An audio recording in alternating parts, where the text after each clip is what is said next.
I'm Kelly Ashton, and I'm here with Kathy Zimmerman, and we are going to show you how to install the Handi Felting Foot Kit. Okay, we're going to walk you through step by step so that you'll feel confident in installing yours on your own machine at home. So here's our kit. I'm going to set it on the table. If I open it up, we tricked you. This really is on the bottom of the kit, but we put it at the top so we can easily access it. But what we have here is just fantastic instructions for installing the foot. So Kathy, tell us what we've got in this kit. All right, your kit is going to come with your needle plate for the felting kit, and you'll notice you have some extra holes on this needle plate.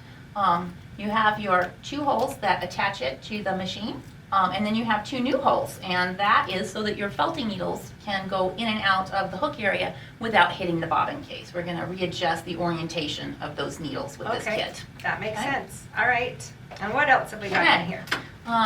These are our set screws and our needle clamp screws. They're right here. We're going to set those aside. We have a spare screw for the foot. So we've got that just in case you should lose yours. They're all interchangeable. You do not have to use the screw that comes with your kit. A lot of people I know will swap that out. You don't have to. It's the same screw. The same. Yeah. Okay. Just giving you an extra. Okay. Yep. This is your needle body, and this is what's going to hold your felting needles. And this is the needle body clamp, and it is 2 pieces. One side is threaded for the screws, one side is not. When you look at the inside, you're going to notice an indentation that is larger on one end than on the other.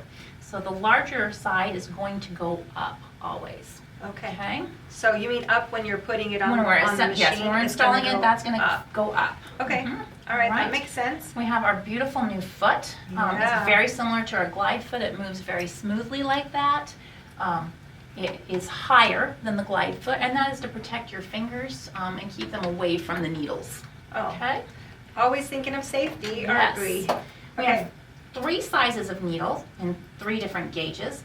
The larger the number on the gauge, the smaller the needle, and you're going to want to use those for your finer materials. Your 36 is going to be for your really, really heavy wools. Your 40, 42s, we don't have those in here, but the 40s are going to be for your lighter weight wool and your roving. Okay, I'm going to point out that it's different than our quilting needles. Right. Because the larger the number of the quilting needle, the bigger the needle. Correct, yes. So these are opposite. Yes. The bigger number is the finer needle. Okay, that's good to know. All right, so what's our first steps? We got to, I guess, take some things off of our machine there. We do. Here's our 2.5 millimeter hex wrench. So we're going to start with the needle to get it out of the way, and we're going to completely remove the needle bar thumb screw, and we're going to set it and the needle aside. We're going to put those someplace safe where we're not going to lose them. Because we're going to have to use this when we put our regular foot back on. Right. I like to keep that little metal pin dish that we have, and I throw my extra parts in there. Okay, we'll do that. And then we're going to remove the hopping foot.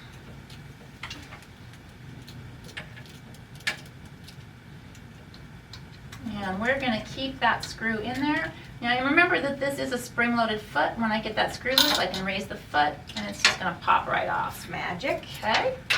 All right, and then we need to remove our needle plate. That just takes a regular flat screwdriver. Yes. Do you think the little shorter ones are easier? I find them easier to use. Yes, this is a little tall for me, but I have big hands. The other thing you're going to notice, we have 2 different orientations, so depending on your machine, you may be removing screws from here, or you may be removing your screws from here. So they might be in the front and the back, and they might be side to side. Okay. Right.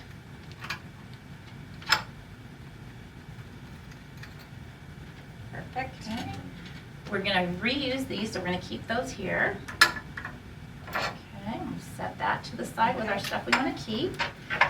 Now, did you say that we need the bobbin case in? Would this be? This would be a good time. I take the bobbin case out. It just takes some wear off that bobbin. It prevents lint from building up inside there. So we'll pull that out. And we'll set that over to the side. So we have everything off the machine that we don't need. Right. So we're going to start first with our new needle plate. Okay. Here it is. Okay. Now you're going to notice I put it on. My holes are towards the front. If I put it on this way with this orientation, those holes are in the wrong location. I'm going to have hook interference. So that's what we're going to pay attention to. Good point. When I'm orienting in this direction, so if my screws were here, my holes would be to the right. Okay, so you want them either to the front of the machine or to the right? Mhm. Okay.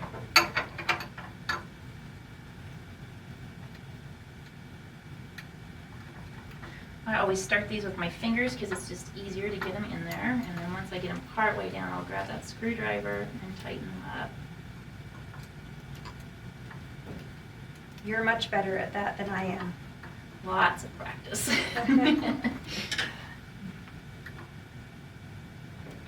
So really, the kit comes with every tool you need, except for you need like a flathead screwdriver. Your flathead and your 2.5 mil. 2.5. Do not, Okay. they're not included. But you should already have those in your quilting room. Right. So the next thing we're going to do, the instructions have you put on the foot next. You can do this either way. You can install the needle clamp in the body if that's easier. You can put the foot on.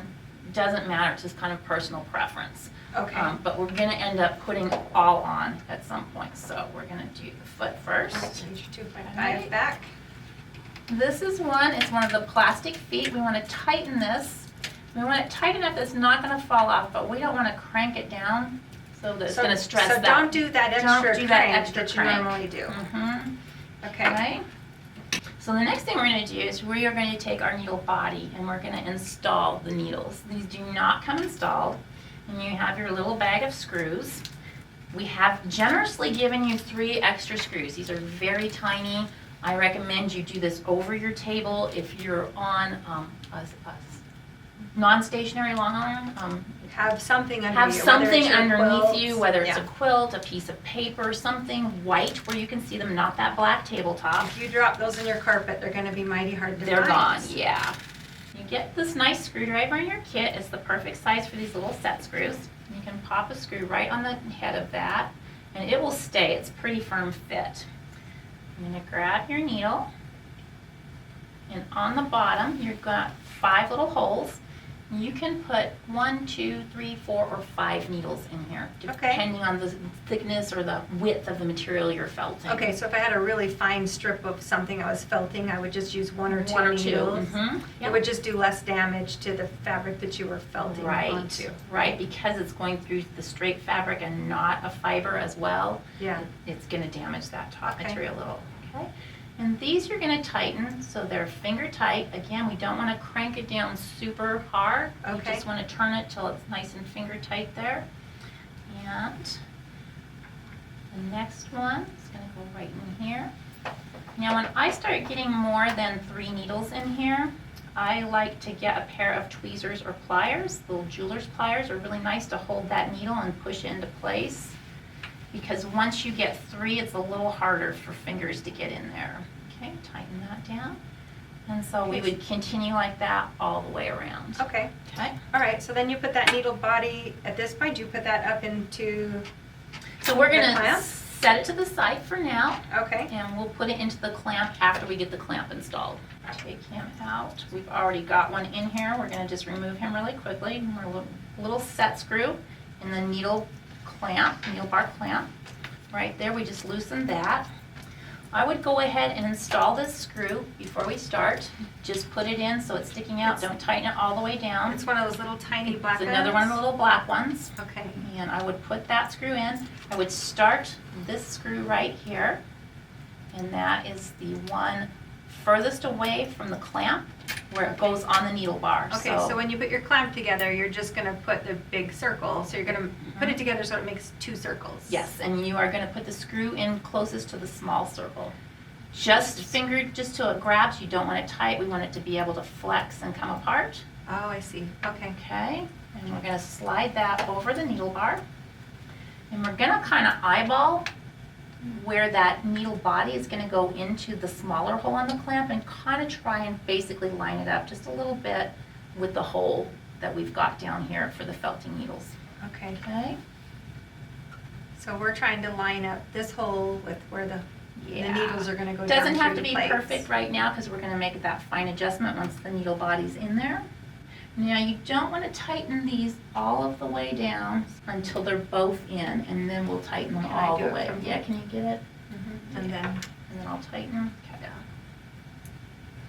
it doesn't really take two people, but it might be easier to see it if I hold it back here.